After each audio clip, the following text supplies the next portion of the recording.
Estas últimas semanas, este último mes han pasado cosas muy convulsionantes para la historia mundial. Se eligió un nuevo papa. Y se estrenó el Eternauta. Bueno, que no es Y poco. no se me ocurre otro ejemplo. Bueno, se murió el papa anterior. Bueno, pasó. también, sí. Sí. Y Marian, como ya la vio, y Lali también la vio. Sí, la vi. Y Bauti y yo no. Primer capítulo nomás. Bueno. Yo vi... El tráiler. Sí. El tráiler de Mafalda con Darín. Marian quería preparar una columna al respecto y me obligó a preparar una a mí, así que vamos a hablar de eso. No, a mí lo que me parecía interesante era hablar desde el lado, no solo psicológico en cuanto a la serie, porque sé que como Bauti no la vio y bueno, vos no sé si la vas a ver, pero no quería spoilear tanto en cuanto al contenido, sí hablar de lo que me parece un impacto cultural por demás interesante, pero también de las similitudes que hubo con la pandemia, ¿no? Por supuesto, salvando las distancias.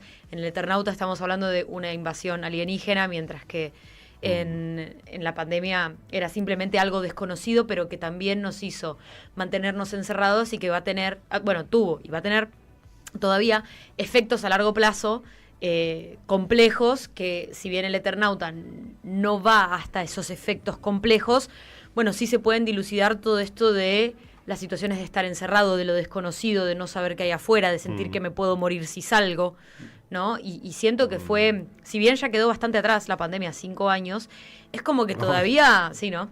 Es como que todavía parece bastante reciente. Yo no sé vos cómo lo viste, Lali, si pensás que puede haber ahí una relación. Sí, creo que también puede haber ahí vínculo en el hecho de que el peligro está afuera y cómo también vivimos hoy en un mundo donde el otro es enemigo en muchas cosas, ¿no? Como, bueno, eso otro que es distinto es aquello a lo que en un punto le tengo miedo o genera rechazo. Peligro o es el rechazo.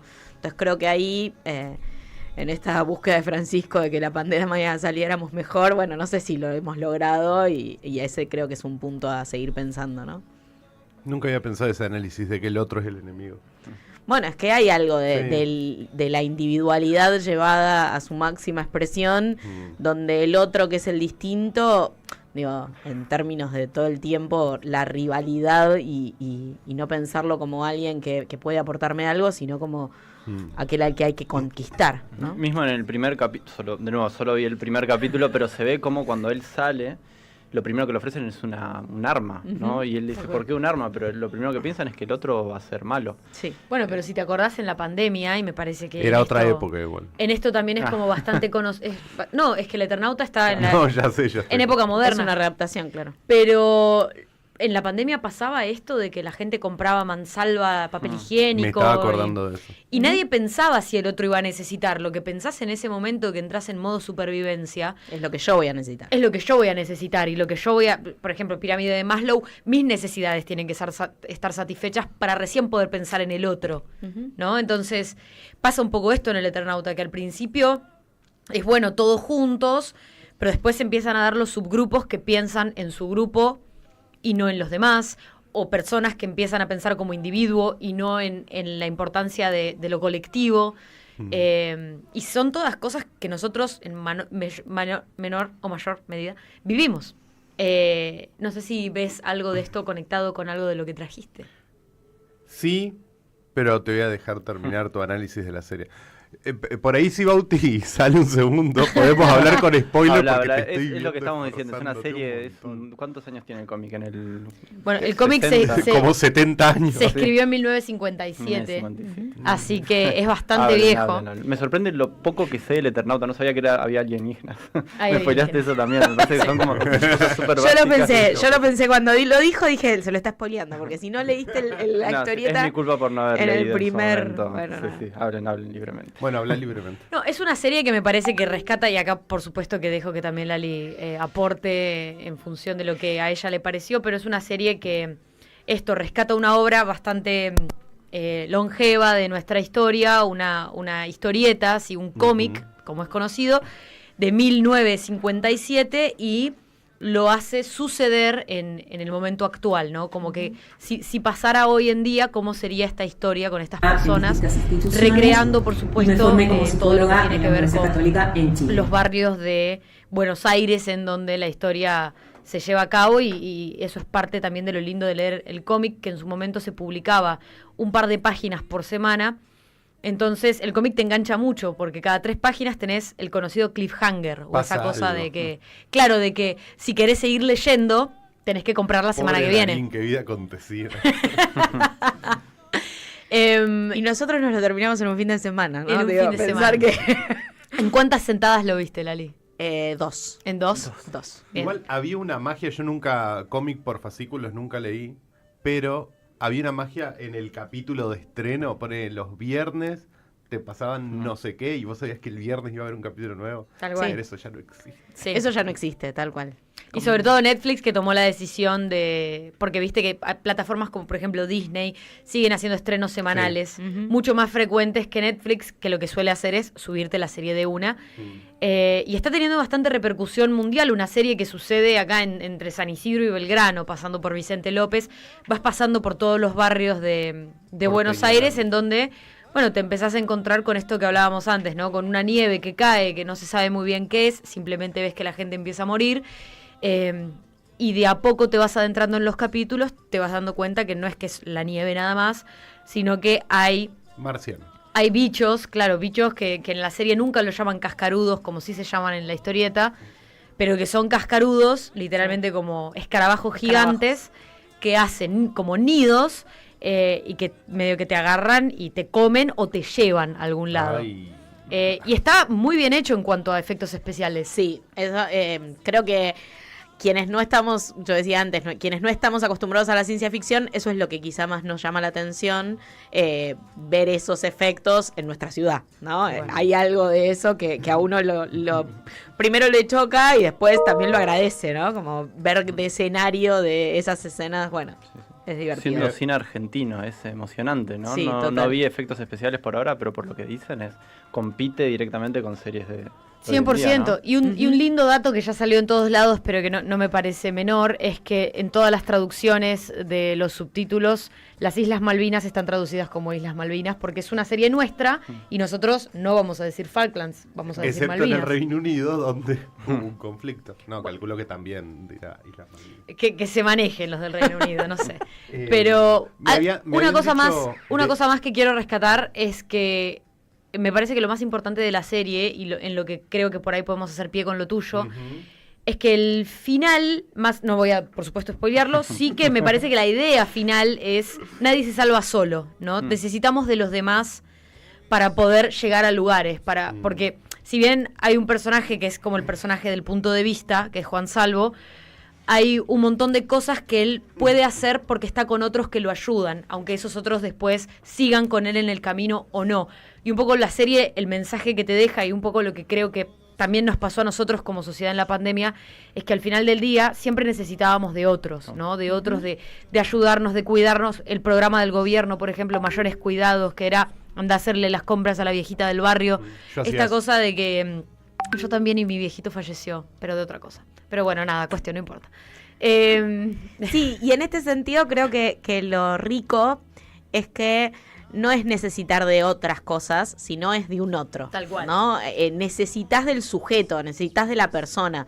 Porque bueno, creo que esto ya sí lo viste, los celulares no funcionan. En un momento hay una frase, ¿no? Como lo viejo sí funciona, Sí. pero toda esta tecnología que por ahí uno cree que viene a reemplazar nuestras funciones o alguna de nuestras cuestiones más humanas, en realidad lo que la serie pone sobre la mesa es que necesitas a la persona, ¿no? Sí, lo primero que hacen mismo es mirar por la ventana y buscar si hay luces, si hay gente, cuando están los viejos y los saludan cual, y tal ir a cual. buscar interacción social. Ujú. ¿Y Franco? Yo es que estoy en un conflicto porque yo en realidad traje dos cosas. Traje, como íbamos a hablar de la pandemia, esto del Eternauta y la cosa, me acordé de dos libros que leí hace 1000 millones de años y uno hace poco, que lo leyó Rafa también, que le mandamos un beso. Y los quería recomendar ya que estamos en tema de el Eternauta, pandemia y bueno, el horror de existir. Uno que es totalmente un espanto, por ahí ustedes lo conocen porque se hizo muy famoso hace un tiempo, es Cadáver Exquisito, que... Vos y tus cosas veganas. No, o sea, sí, pero no. Escrito por Agustina Basterrica, que me causó muchísima gracia, que en inglés se tradujo como Tender is the Flesh. Ah, No sé, nada que ver, es dato de color. Que cuenta... Basterrica no se apellidaba también el gigoló. No sé, Mario, no sé de qué estás hablando. Es una novela que habla de que hay como una especie de pandemia mundial que hace que los animales se vuelvan como venenosos y no se pueda comer más carne. El mundo empieza a ser vegetariano y en un momento se cansan de ser vegetarianos y empiezan a comer personas.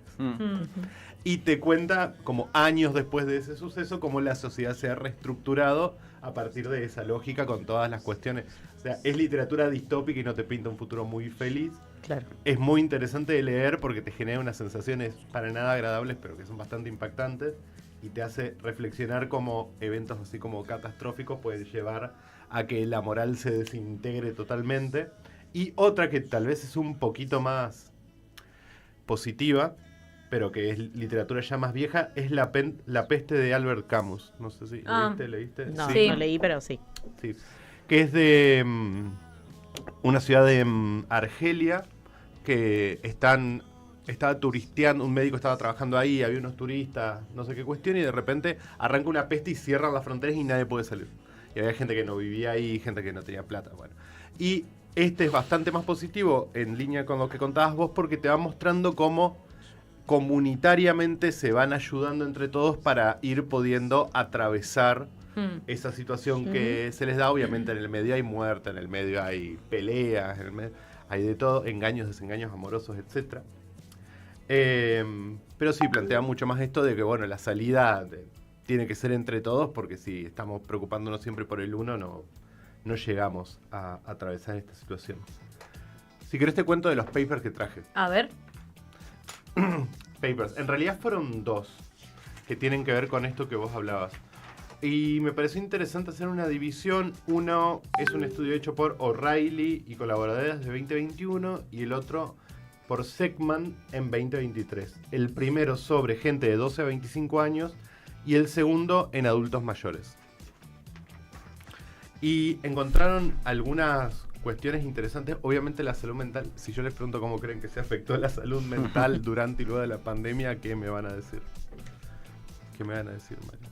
No, bueno, que hubo, como siempre depende, pero que definitivamente hubo una afectación en cuanto a sintomatología presente, mucha diagnóstica, otra más bien transdiagnóstica, pero sí, definitivamente a todos nos subió un poquito más la ansiedad o fuimos más para el polo de la depresión en algunos aspectos. Todos enloquecimos un poco. Los dos son revisiones.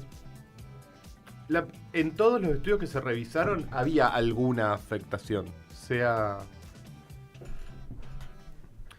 o ansiedad o depresivo, siempre había algo. Algunas de las cuestiones que se revisaron encontraban más de estos síntomas en gente más joven, más tirando a adolescente, preadolescente, y otro en adultos de cerca de 25 años, pero de todos modos siempre como que se encontraba que la pandemia había aumentado en algún caso los niveles de psicopatología. Hubo un efecto que me pareció muy interesante, que es que observaron que la gente que vivía en ciudades que eran centro de brotes, como acá pudo haber sido capital, Claro. porque después hay pueblitos, no sé, mis padres viven en Gualeguaychú y ahí la verdad que no se sintió demasiado la pandemia, Tal cual. reportaban menos ansiedad quienes vivían en el centro del brote. Mira. Ellos no dan mucha interpretación claro, al no lo respecto de explican. esto, pero me pareció un hallazgo interesante. Después entre géneros hubo algunas distinciones entre hombres y mujeres, pero todo muy poco sistemático. Y hubo otra cosa interesante que tiene que ver con esto del papel higiénico que hablaba Marian, que encontraron un efecto que quienes toman mayores medidas de precaución eran las personas que más consecuencias negativas sufrían después, Claro. de ansiedad y Claro. depresión. Sí, Como sí. que si empezaban a evitar salir a la calle, le tenían miedo a la gente, se estoqueaban, empezaban a tener todas esas conductas evitativas o de extrema seguridad, después terminaban como más impactados por, Ujú. claro, por el estrés psicológico Claro. que Tal les cual. generaba. Un desgaste emocional enorme Sí, estar sí, así sí. desde el Sí, principio. vivirlo como que es algo tan catastrófico que me tengo que estar cuidando todo el tiempo, que tengo que estar siempre con el cortisol al palo. Bueno, de hecho en el Eternauta se ve eso también, ¿no? Los que estaban más ansiosos fueron los que primero, que salió al principio, ¿no? Había Claro, uno que salió, exacto. eso podría ser algo. De hecho, vos que contabas de que le hacías las compras a una persona de tu edificio, yo también, en el mío era ella, el hijo, y el hijo tenía diabetes y ella, bueno, una señora mayor, entonces yo llegaba con las compras y tenía que ponerlo en un balde con después lavaban todo, tiraban y era todo un Sí. ritual del Claro. espanto, todo eso pensando de, bueno, y si no hago esto, por ahí me enfermo. sí. Claro. No, es que es también estar viviendo permanentemente con la sensación de amenaza, ¿no? De me voy a morir. Y no era solamente lo que hablaba Lali también. Y es algo que también después aparece en el Eternauta de... Primero empieza a ser que el enemigo está afuera. Y que son los otros, ¿no? De hecho, digamos, el, entre comillas, enemigo en el Eternauta eventualmente se va a llamar los ellos y nosotros. Pero también lo que empieza a pasar es que eventualmente no sabes si el enemigo se te puede meter adentro de la casa, ¿no? Que Tal en cual. el Eternauta pasa un poco eso, que al final hay desconfianza de los humanos, o sea, de las personas que están con vos, que están en la comunidad con vos, y en la pandemia pasó algo parecido, que si tu, no sé, tu esposa, tu marido, tu hijo salía, no sabías si con esa persona entraba el virus. ¿Con cuántas anécdotas hay de una persona que fue a un funeral, los contagió a todos? Y, Sí, claro. Claro. No, y lo mal que te estornudabas y te miraban como que eras la peor peste. Va de retro. Tal cual. Pero bueno, es como que se empieza a volver una cosa más persecutoria, ¿no? De que Sí. al principio no es solo los que están afuera, sino eventualmente pueden ser los que están acá conmigo, eventualmente puedo ser yo. Terminando con este primer estudio en gente joven, algo que observan que es muy obvio, es que conforme empezaba a descender la tasa de contagio y se empezaba a acabar la pandemia, la gente empezaba a mejorar. Bueno, Claro. Porque empezás a poder salir, Claro. retomas un poco tu vida, se empieza a reconstruir todo y la gente empieza como a... Y el que encontré de adultos mayores es un poco más sencillo, pero me pareció interesante una cuestión, que es que aunque también la pandemia tuvo efectos negativos en la salud mental y bueno, física de los adultos mayores, hay mucha gente que tiene esta anécdota de que por ahí tenía una abuela, un abuelo súper activo, un padre súper activo y después de la Claro. pandemia como que desmejoró un montón Tal cual. por la cuestión de estar encerrado todo el día y no tener actividad. Ujú. Y bueno, encontraron que tuvo efectos negativos, pero que hubo mucha más estabilidad emocional y mecanismos de afrontamiento en quienes eran más mayores que los más jóvenes, de los adultos mayores. Lo cual me pareció algo interesante. Como que los más grandes, no sé, será la sabiduría, la edad, no sé. Sí, hay algo de la experiencia de la vida que, bueno, ya se deben haber enfrentado, si bien, claro, si bien no a una pandemia, pero a algunas otras crisis, ¿no? Bueno, y después hablaba también de que hoy en día hay mucha gente por ahí mayor que depende de servicios médicos o por ahí en geriátricos, de cierta asistencia alrededor, que con la pandemia esa asistencia tuvo que virarse para otro lado por la emergencia y que también hay mucha consecuencia de, tanto consecuencias negativas en la salud psicológica o física, porque esos recursos se estaban usando en otra cosa. Pero Y seguro que hay un efecto inverso en los hijos de esos adultos mayores. Los hijos de ancianos más grandes seguro que sufrieron más los efectos de la pandemia porque sus padres son población de riesgo. Ah, Entonces sí. se genera Sí, lo sí, contrario, sí, sí, sí. sufrieron mucho más eso que... Bueno, pero para también cambiar un poco el foco, lo que creo que es interesante tanto del Eternauta como de la pandemia es justamente que el ser humano siempre siempre sobrevive, ¿no? Esta cosa de siempre ir para adelante con esperanza, tratar de ver lo positivo, ver qué podemos hacer entre todos para ayudarnos y eventualmente, como nada, pasarla y seguir, aún con todas las consecuencias que tiene, nada, tratar de seguir adelante. Y nosotros ahora vamos a pasar a una tanda y seguir con nuestro programa.